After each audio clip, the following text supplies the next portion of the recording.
saya hanya jelaskan secara umum saja ya, teman-teman. Ini yang paling dasar yaitu unit testing. Nah, ini sebetulnya untuk tahapan-tahapan atau jenis-jenis testing ini kan tergantung dari kebutuhan nih. Kalau biasanya ketika teman-teman membuat suatu unit testing ini biasanya dibutuhkan untuk kebutuhan internal saja ya, atau di bagian development. Jadi untuk memastikan betul-betul kalau program yang dibuat itu betul-betul sudah berfungsi ya, suatu fungsinya. Nah, ini biasanya unit testing ini diwajibkan ya, kalau teman-teman mengerjakan project luar ini biasanya sudah wajib ya dari klien. Jadi sudah masuk ke requirement. Jadi unit testing harus sudah dibuatkan untuk semua modul. Lalu biasanya kalau integration testing, nah ini kalau integration testing biasanya teman-teman diwajibkan membuat ketika suatu aplikasi yang teman-teman buat ini ada integrasi dengan aplikasi lain ini. Jadi ada aplikasi yang sifatnya eksternal yang membutuhkan komunikasi. Jadi betul-betul menjamin bahwa aplikasi yang teman-teman buat ini sudah tidak ada kendala ketika berhubungan dengan aplikasi lain. Nah, ini apalagi kalau teman-teman basis pembuatannya sudah berbasis yang microservice ya teman-teman. Ini pastinya sangat erat kaitannya dengan integrasi antar service-service-nya. Jadi biasanya kalau di basis microservice ini wajib ya membuat integration testing. Tidak terlepas dari integration testing. Ini nanti untuk materinya atau e-booknya akan saya share ya, teman-teman. Nah ini ya untuk testing terms-nya. Jadi ada beberapa jenis-jenis testing yang sangat banyak sebetulnya teman-teman. Cuman yang akan kita pelajari bersama yaitu ada empat terminologi yang umum atau yang penting ya. Nah yang pertama itu yaitu unit testing. Jadi unit testing itu memang ditargetkan ke bagian yang kecil ya. Dan juga ini bentuknya terisolasi ya. Jadi hanya satu bagian tersendiri saja. Nah, ini biasanya diperuntukkan untuk kelas ataupun metodenya secara umum. Lalu selanjutnya di sini ada feature test ya. Nah, kalau feature test ini biasanya dibuatkan suatu case-case tertentu ya. Nah, ini bisa jadi hanya individual ataupun beberapa unit test yang bekerja secara bersama. Jadi ada beberapa inputan ya atau beberapa unit testing yang dikelompokkan untuk menjadi suatu kesatuan. Nah, ini disebut juga sebagai feature test. Ini kalau unit test ini contohnya kalau teman-teman membuat suatu modul user gitu ya. Teman-teman buat suatu modul user dan modul user itu contohnya teman-teman hanya membutuhkan satu model gitu atau satu kelas atau satu metode gitu. Jadi ada kelas user di situ nanti teman-teman dilakukan pembuatan unit testnya. Jadi dicek misalnya root-nya gitu ya. Jadi ada grid-nya ketika membuat suatu user. Jadi teman-teman misalnya ada dua field gitu ya, field ID lalu field juga namanya. Nah itu betul-betul dicoba dites apakah berhasil atau tidak untuk insertnya. Nah, kalau untuk bedanya dengan feature test, biasanya kalau feature test ini teman-teman betul-betul tesnya itu merepresentasikan suatu fitur ya. Perbedaannya itu. Jadi contohnya kalau teman-teman buat suatu aplikasi di tampilan atau di UI-nya ya, UI aplikasi teman-teman ini misalnya ada untuk update user profil gitu ya. Nah, user profil itu sebetulnya di dalamnya secara teknisnya ini terdapat eh, beberapa modul yang dijalankan secara bersama. Nah, ini dibungkus menjadi suatu feature test ya. Jadi sebagai contoh user profil gitu. Jadi suatu user mengakses halaman user profil lalu misalnya melakukan update ya. Nah, ketika melakukan update ini sebetulnya secara teknisnya di halaman user profil ini mengakses beberapa modul. Jadi mengakses modul user lalu juga bisa saja mengakses modul uh, alamat gitu ya. Jadi misalnya teman-teman untuk alamat dari suatu pengguna dibuat di modul terpisah gitu. Nah, ini secara teknis dia itu mengakses beberapa modul yang berbeda. Ini dibungkus menjadi suatu fitur test. Ini tujuannya biasanya untuk menjamin kalau suatu fitur tertentu yang sudah dirilis ini sudah betul-betul proven, jadi sudah bisa di-deploy. Lalu juga ada yang namanya application test. Nah, ini kalau application test biasanya disebut juga dengan acceptance test ataupun functional test. Ini tujuannya yaitu untuk menjamin bahwa suatu tes ini betul-betul sudah berjalan secara sempurna. Nah, ini biasanya contohnya dilakukan aksesnya itu sudah dibungkus menjadi suatu protokol tertentu, ya. Misalnya di protokol TTP ataupun menggunakan suatu protokol soket atau yang lain. Nah, ini dibungkus lagi menjadi suatu application test. Lalu ada juga regression test. Nah, kalau regression test ini sebetulnya mirip ya dengan application test ya. Cuman kalau regression test ini dia lebih fokus lagi ya, fokus kira-kira sebetulnya suatu user itu bisa melakukan apa saja sih pada aplikasi kita ini. Jadi betul-betul menjamin bahwa suatu aktivitas user tersebut tidak membuat suatu aplikasi tersebut berhenti berjalan. Jadi betul-betul memang hanya yang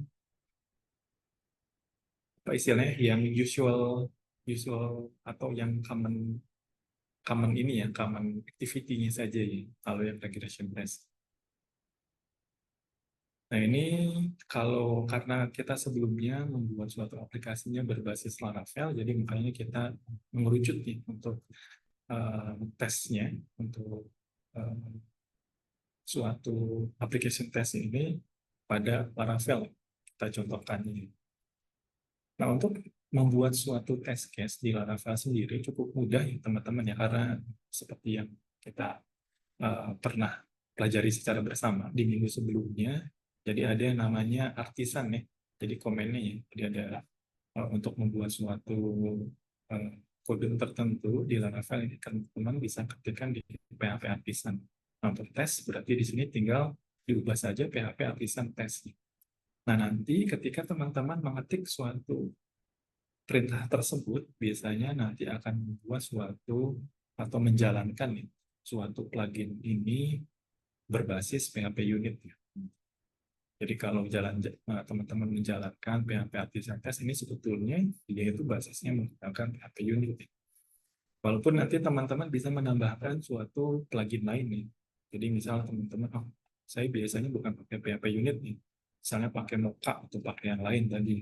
Ini teman-teman bisa install lagi. Nah, ini kalau teman-teman menjalankan aplikasi atau modul tes yang bawaan dari Laravel-nya, ini maka akan membuat suatu folder baru ya, ada subfoldernya.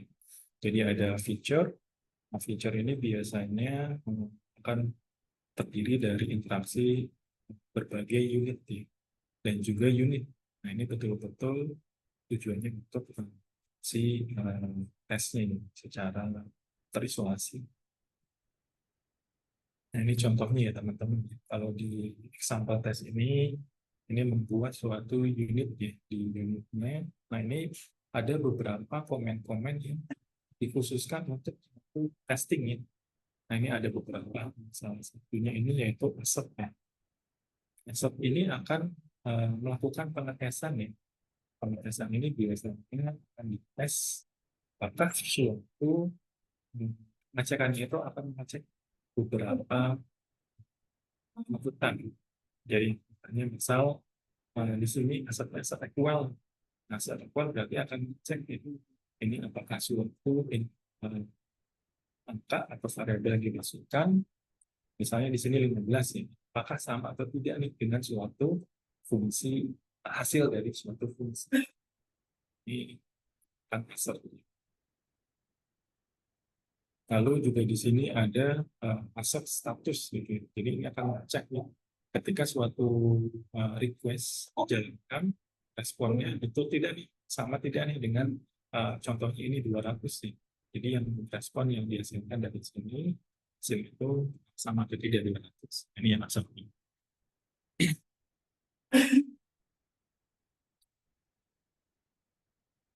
Ini juga untuk yang lainnya ya. Nah, untuk membuat suatu unit testnya, ini teman-teman juga cukup mudah ya. Jadi teman-teman menggunakan perintah seperti ini.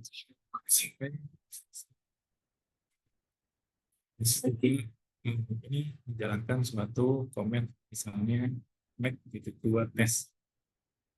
Lalu ini nanya dari filenya. Ini contohnya sama selection test. Ini kalau untuk parameter tambahan lainnya, minus unit, ini akan membuat suatu atau penempatannya ini berarti di directory unitnya. Nah, kalau teman-teman mau taruhnya di feature nih, berarti ini manajemen feature. Ini contoh tampilannya ya, teman-teman. Jadi ketika teman-teman ini contohnya membuat misalnya sampel test gitu ya. Ketika sampel test, ini ketika dijalankan, ini tanpa parameter min-min unit gitu ya. Ini maka akan membuat suatu parameter seperti ini baik di app maupun di feature ya. Nah, ini contohnya. Nah, untuk menjalankannya, nanti teman-teman saja ini. Misalnya si file itu. Example, ini akan langsung menjalankan. Ini akan menjalankan sebuah proses. Jadi contohnya di sini menjalankan filing testnya. Menjalankan filing test. Misalnya teman-teman ada beberapa fungsi tesnya. Kalau teman-teman menjalankan, maka sulit contoh assertion dari teman-teman buat ini sudah definisikan. Jika dijalankan nanti ada suatu objeknya, apakah tes tersebut sudah berhasil ada beberapa yang gagal atau gagal ini ada suatu outputnya report. Ini juga ada perusahaan yang nanti kalau misalnya ingin mendefinisikan suatu event ini untuk hasilnya naming convention ya. Naming convention ini seperti ini. Nah ini kenapa sih naming convention ini diperlukan ketika teman-teman mengaplikasikan atau mendelegasikan suatu aplikasi teman-teman ke kolega yang lain, tim yang lain. Kita misalnya ada suatu member baru yang bergabung, nah ini dengan mudah dilakukan pembelajaran. Untuk misalnya teman-teman melakukan TUK ya, transfer of knowledge dengan teman-teman, misalnya bisa saja teman-teman dimutasikan, atau misalnya teman-teman naik jenjang, ataupun misalnya teman-teman pindah perusahaan. Ya. Ini tentunya dapat dalam mudah ya, belum kita. Jadi ini perlu adanya suatu naming convention ini. Jadi penting.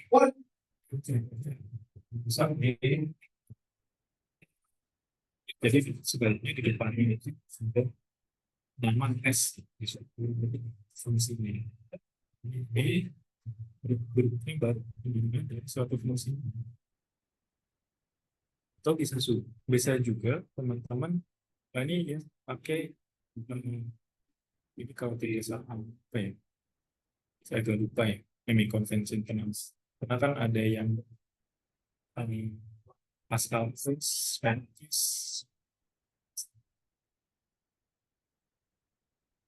Kalau tidak salah, saya agak lupa itu. Kalau misalnya teman-teman tidak ingin menambahkan suatu fungsi,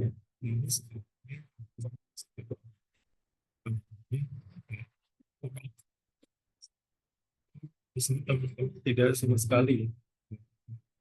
Kalau misalnya itu tesnya ini tidak dijalankan seperti ini. Jadi selanjutnya untuk misalnya Ini kan biasanya teman-teman ketika menjalankan sesuatu di tes, apalagi teman-teman mengaktifkan ya CI/CD atau menggunakan metode DevOps ya. Kalau DevOps itu biasanya menggunakan CI/CD. CI/CD biasanya ada di di staging. Lagi kalau teman-teman CI/CD-nya itu sudah diterapkan, ini otomatis kan suatu aplikasi yang teman-teman publish ini si unit testingnya harus sudah uh, sukses semua ya. Nah ini biasanya teman-teman lakukan testing atau setting dulu environment. Jadi environment bisa bermacam-macam ya. Di lokal kan biasanya memang peruntukannya di perangkat si developer itu atau di staging. Biasanya kalau di staging di server yang memang satunya sebelum production ya. Jadi sebetulnya di server teman.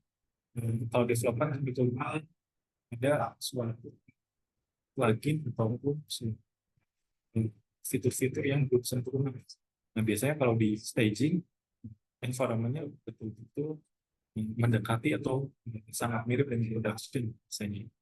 Jadi memang untuk menjamin bahwa ketika aplikasi tersebut ingin naik ke production itu sudah betul-betul berjalan sempurna.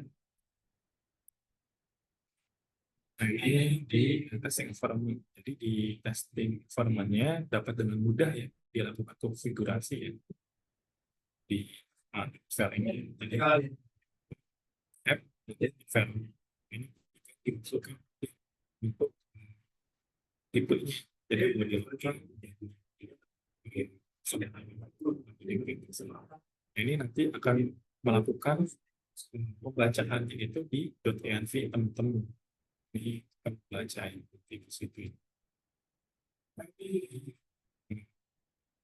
Jadi untuk pembedaannya, jadi teman-teman tinggal tambahkan saja. Misalnya di sini sudah testing gitu ya. Dan ketika melakukan suatu perubahan format di sini testing, maka akan membuka atau merefer pada suatu file env itu berdasarkan dari format yang sudah ditentukan sebelumnya. Nah ini untuk testing rate-nya, jadi ada beberapa sih yang penting ya, atau yang data ketika teman-teman membuat suatu testing. Jadi di sini ada reference database. Ini reference database ini seperti teman-teman ketika suatu testing. Jadi sebagai contoh nih, teman-teman ketika melakukan testing, teman-teman pengen melakukan penambahan data, datanya jadi sudah ada 1.000. Lalu teman-teman ternyata ada tesan, saya data pengennya belum ada nih, karena pengen ngecek kira-kira ketika suatu aplikasinya itu datanya kosong ini seperti apa, atau misalnya teman-teman sudah definisikan suatu datanya itu bisa sudah sangat lengkap gitu ya. Jadi dari tahapan A sampai tahapan Z. Nah ini teman-teman akan melakukan pengetesan misalnya di bawah. Lalu ternyata di tes yang lain teman-teman pengen tahapan itu tidak ada perubahan secara sempurna gitu ya. Tapi ada juga sumber tes itu teman-teman di beberapa tahap tersebut. Nah, ini teman-teman bisa dengan mudah melakukan pengembalian data tersebut. Ini tinggal dijalankan suatu fungsi yang namanya reverse database.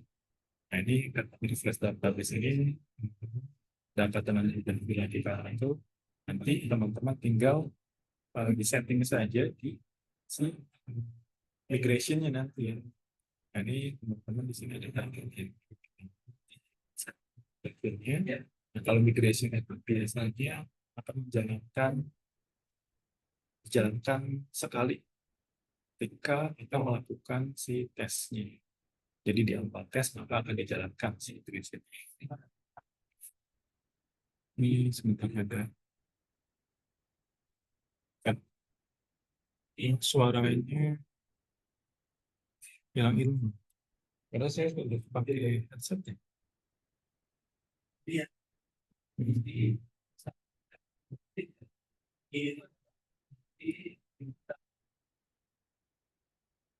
Jadi ada section bisa menggunakan middleware Ini beda-beda gitu. Lebih ke ini ya, teknis dari bahasa politik. Jadi di saya sendiri ada pembungkusan kembali ya. Jadi kalau teman-teman menggunakan suatu fungsi yang digunakan terus menerus ya, atau dibutuhkan fungsi-fungsi lain biasanya di middleware gitu. Karena middleware ini biasanya fungsi-fungsi yang harusnya spesial untuk aktivitas yang proteksi seperti sesi seperti saya dibuat seperti suatu middleware.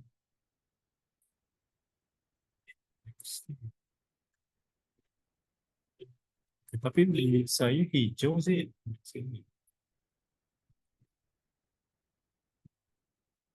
Ini contohnya untuk yang tes sederhana ya. Gunakan satu asal saja. Jadi di sini sebagai contoh ini dibuat suatu test case atau suatu unit test ini mengecek suci dari si kalkulator area ini ya. Jadi kita pertama definisi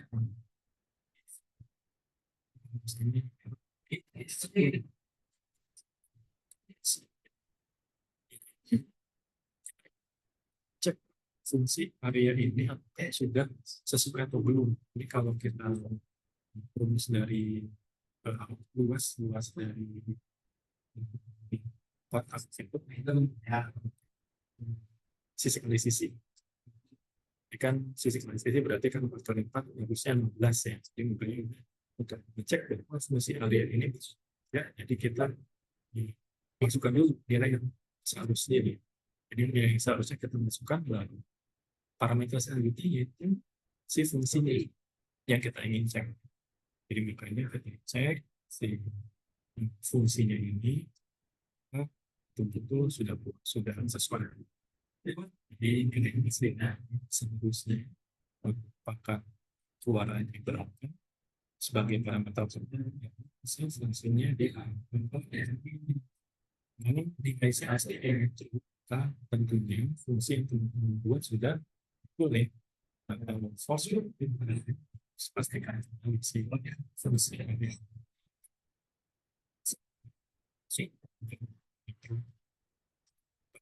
sesuaikan ya. Nah ini contoh selanjutnya yang lebih rumit ya. Ini membuat suatu atau betul-betul menyesat suatu data. Jadi ini sebenarnya fungsi suatu tersimpan di dalamnya.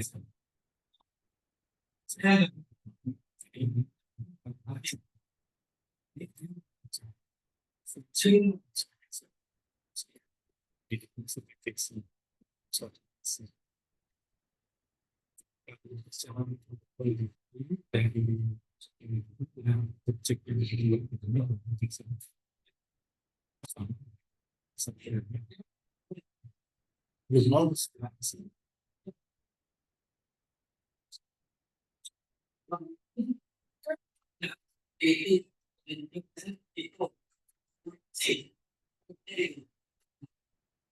dibuat cek fungsi itu sesuai. Oke, sembari berjalan saya share dulu.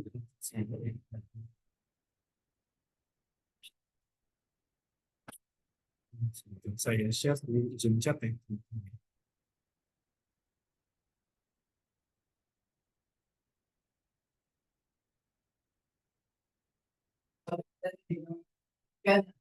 Kenapa, Pak?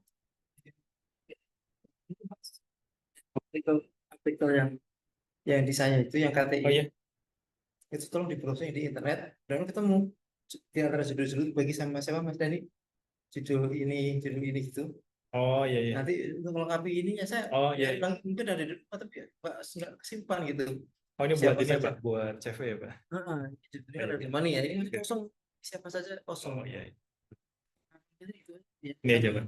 Nah kayak gini nih malah belum ada jurnalnya apa nanti. Tapi yang penting ini dulu aja deh. Iya, Yang cuman kalau KI asal udah ada di DJKI-nya bisa sih Pak, bisa juga. ada Cuma sih. kalau belum ada, Harusnya bisa. sudah kan udah gratis tuh. Oh, oke, oke. Gratis aja. Oh iya, Filmnya, iya, iya. apa langsung di ini aja. Oh iya, oke, oke. Jadi Iya, oke, oke Pak.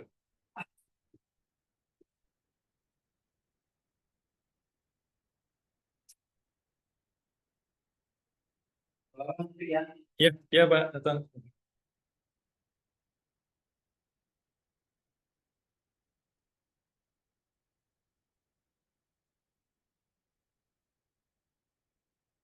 Ini sudah saya kirim filenya ya, untuk materinya teman-teman nih.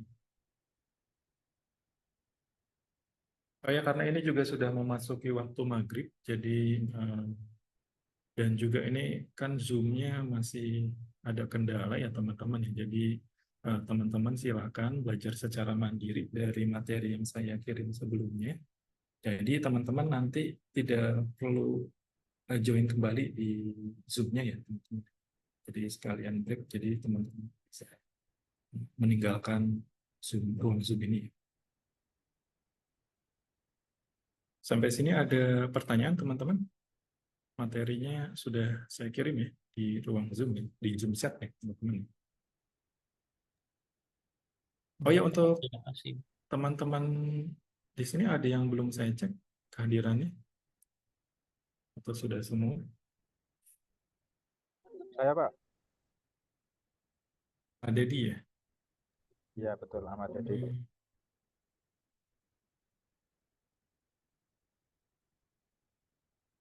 Jadi Nomor 1. nomor 1. Ya sudah ya, Mbak Dedi. Yang lain ada lagi? Sudah semua ya? Oke, baik. Kalau sudah semua dan juga kalau tidak ada pertanyaan, kita cukupkan ya untuk materi pada hari ini ya, teman-teman. Jadi silakan teman-teman pelajari lebih lanjut di materi yang tadi saya share ya. Ini lebih tepatnya di bab 12 ya, teman-teman. Oke, baik, saya tutup ya untuk pertemuan kita kali ini. Selamat beristirahat, selamat berakhir pekan ya teman-teman. Assalamualaikum warahmatullahi wabarakatuh. Waalaikumsalam warahmatullahi wabarakatuh. Pak. Terima kasih, Pak. Sama-sama.